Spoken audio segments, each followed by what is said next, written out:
Bonjour à tous et bienvenue sur le podcast Cardano français. J'espère que vous allez bien et que votre semaine commence en beauté. Alors, pourquoi est-ce que je tiens mon micro comme ça? Parce que j'ai brisé justement le support qui va avec mon micro, mais je voulais quand même vous amener une vidéo sur la revue mensuelle de Cardano et sur ce qui s'est passé justement au niveau du crash dans les dernières semaines avec Bitcoin. Parce que c'est très important. On a une grosse baisse au niveau de Bitcoin et il y a beaucoup de gens qui commencent à s'inquiéter, qui commencent à se demander si nous ne sommes pas justement dans le bear market.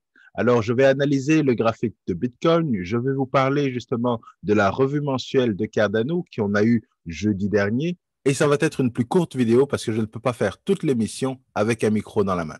Mais si vous aimez toujours le contenu de mes podcasts, n'hésitez pas à smasher bien fort le bouton like, abonnez-vous à la chaîne YouTube et partagez l'épisode avec le plus de monde possible. Je commence tout de suite avec l'analyse du graphique de Bitcoin. C'est parti. Alors, comme vous le voyez dans ma dernière analyse de Bitcoin, j'avais identifié dans le fond par rapport au pattern de Wyckoff, j'avais identifié le spring qui devait justement nous sortir de ce pattern-là et nous amener vers de nouveaux sommets.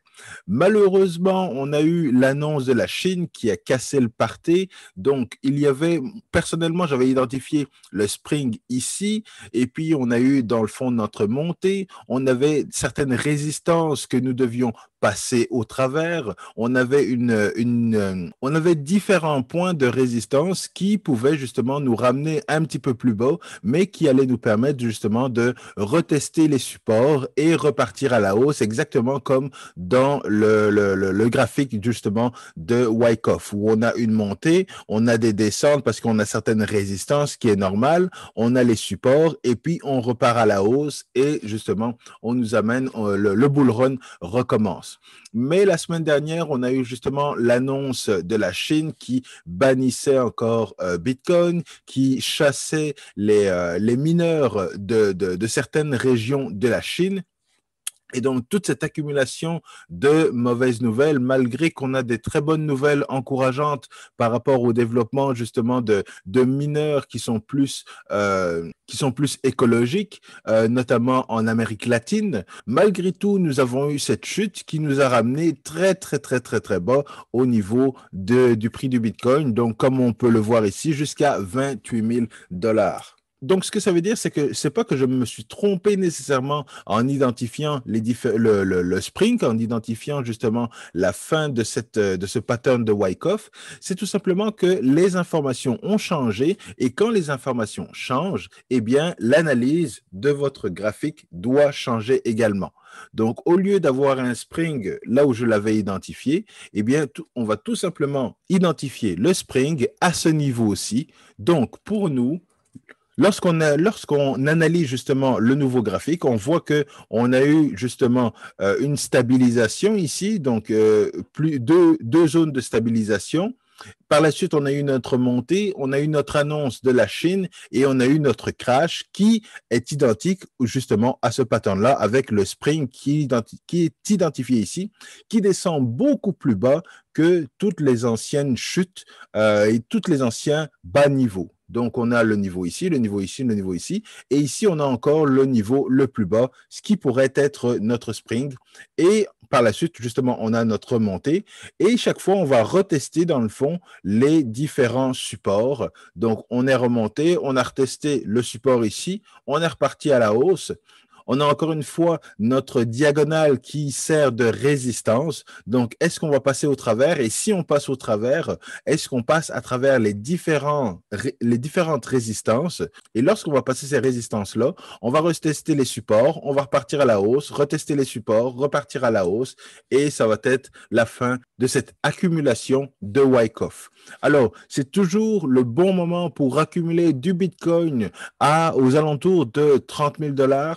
Ça ne veut pas dire qu'on ne le reverra plus à 30 000, mais dans le fond, c'est la bonne période et c'est ce que les whales font. Ils accumulent du Bitcoin actuellement parce que les Bitcoiners voient toujours un Bitcoin au-dessus de 100 000 $ d'ici la fin de l'année.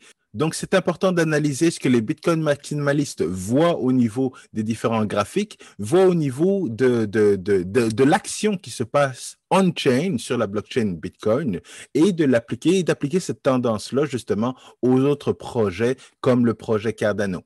Si vous voulez être en mesure de voir les différentes tendances, de bien placer vos ordres d'achat, vos ordres de vente, je vous encourage toujours à suivre la formation de Crypto Formation.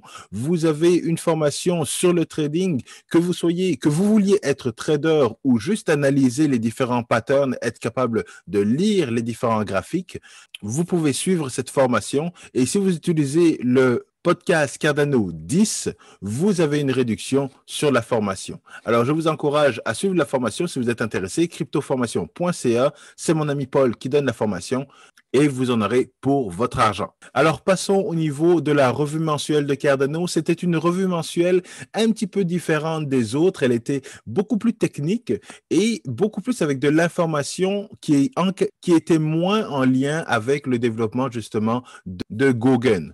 On a eu certaines news, je ne rentrerai pas dans les détails parce que comme je le disais, c'était très geek et très technique, mais le développement de Gauguin continue. Nous sommes dans la phase de Gauguin Blue apparemment et cette phase-là justement ramène encore une fois plusieurs cohortes, plusieurs personnes dans l'environnement qui permettent encore une fois de tester les contrats intelligents, de tester l'application, de le déployer des applications et de gérer dans le fond le nœud de Gauguin qui va permettre justement l'interaction avec les différents systèmes. Alors, il n'y avait pas encore d'interaction avec les différents wallets, c'est quelque chose qui va arriver plus tard, mais le développement de Gauguin bat son plein, nous ne sommes pas en retard sur la roadmap, donc c'est très encourageant de ce côté-là.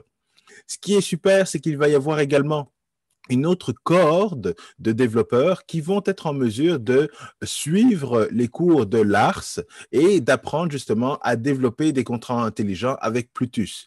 Plus il y a de cohortes, plus il y a de formations, mieux c'est parce que plus il y aura justement de nouvelles personnes qui vont développer des contrats et ça va être très intéressant parce qu'il y aura beaucoup plus de projets, beaucoup plus d'intérêt à développer des contrats intelligents sur la blockchain Cardano.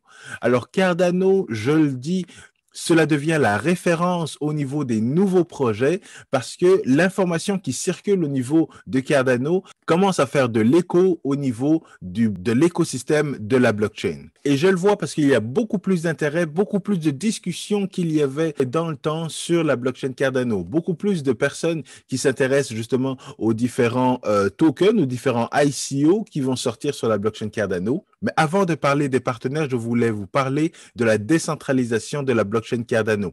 Donc, il y a la décentralisation de la production de blocs. Avant, il y avait juste certaines entités qui pouvaient produire des blocs sur la blockchain Cardano. Et là, maintenant, tous les stake pool opérateurs, toutes les stake pools peuvent produire des blocs. Donc, c'est une première décentralisation.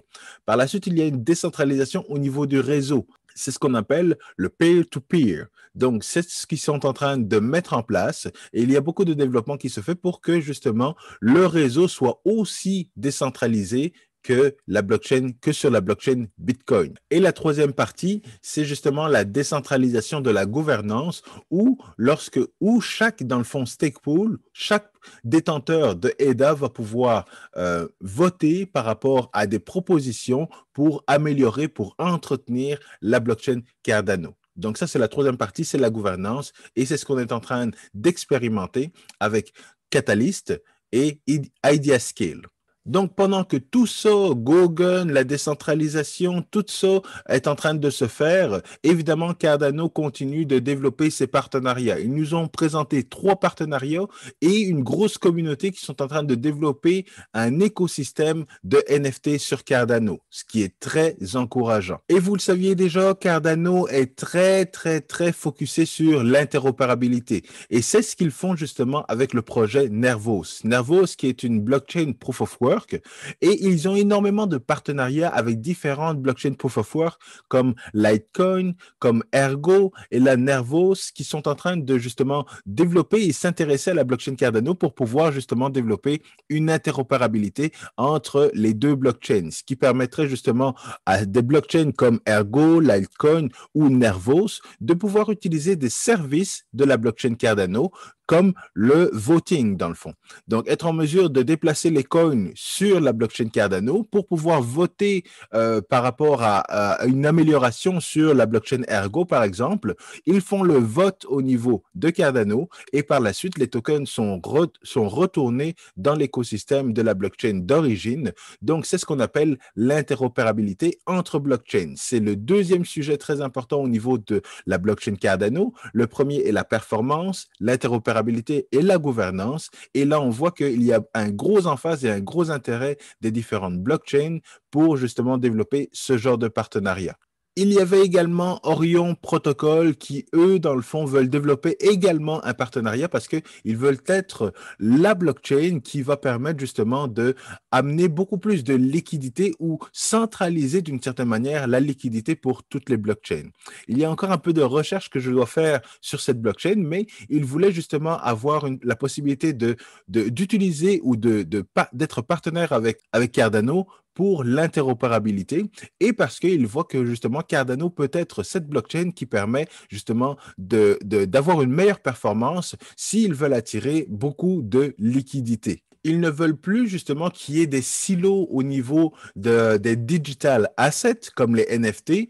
Là, il y a beaucoup de marketplaces qui sont justement, on peut utiliser juste un seul marché pour telle sorte de NFT, un autre marché pour une autre sorte de NFT, et eux veulent dans le fond être en mesure de créer un standard d'une certaine manière d'interopérabilité pour les différents NFT qui existent.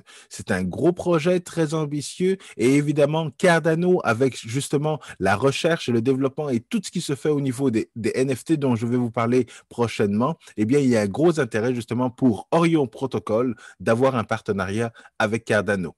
Le dernier partenaire qui nous a été présenté était Revuto. Cette plateforme qui a été la première à faire un ICO sur la blockchain Cardano. Malheureusement, j'ai manqué ce ICO-là, mais ce n'est pas plus grave que ça. Il y en aura beaucoup d'autres sur la blockchain Cardano. Et pour Revuto, je vais me réserver justement un podcast pour vous présenter dans le fond le projet, comment a été le token sale, qu'est-ce qui va arriver, quand est-ce que la roadmap va sortir et pour vous présenter l'équipe. Ça semble être un projet très intéressant, mais je veux réserver tout un podcast pour ce projet-là parce que ça peut être une autre pépite de l'écosystème de Cardano. Donc, même si on a manqué le token sale, donc, même si on a manqué le ICO, il y aura d'autres opportunités de pouvoir investir justement dans ce projet et d'aller chercher beaucoup de profits. Alors, nous avons eu également la présentation de nouveaux membres au niveau de la Fondation Cardano. Alors, également, au niveau de IOHK, il y a certaines personnes qui sont parties comme Aparna June, qui était justement dans toutes les revues mensuelles. Elle a quitté la compagnie et certaines personnes ont quitté également la Fondation Cardano pour d'autres projets, pour continuer, dans le fond, de travailler sur la blockchain Cardano dans l'écosystème de Cardano. Alors, les nouvelles personnes étaient justement le nouveau directeur de marketing et le nouveau directeur des communications, des personnes avec qui je vais avoir beaucoup d'affinités parce que ils aident justement la communauté à développer de nouveaux partenariats, à développer l'écosystème et à publier dans le fond toute cette information-là pour que vous soyez au courant du développement qui se fait au niveau de la blockchain Cardano.